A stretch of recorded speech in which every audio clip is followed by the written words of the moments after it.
Welcome to the Learning Pines YouTube. We hope this video helps.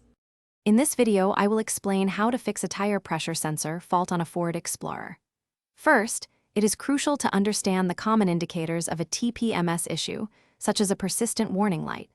Next, you should carefully check the air pressure in all 4 tires, including the spare if applicable, using a precise gauge.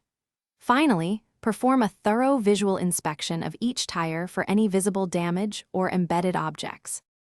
After checking, ensure all tires are inflated to the manufacturer's recommended pressure, typically found on a sticker inside the driver's side door jamb. For many Ford Explorer models, a simple driving cycle can reset the system. Drive your vehicle for at least 20 minutes at a speed exceeding 30 miles per hour.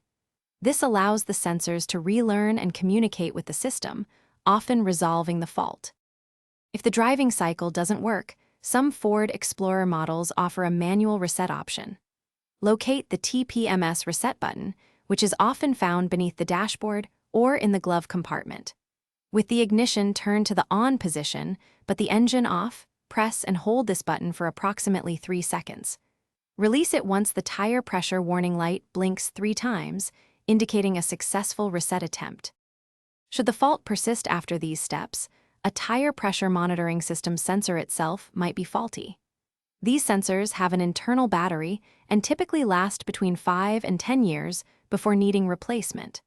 It is advisable to consult a certified mechanic or Ford dealership. They possess specialized diagnostic tools to pinpoint the exact faulty sensor and perform the necessary replacement, ensuring your safety on the road. Thanks for watching. Consider subscribing if we helped you.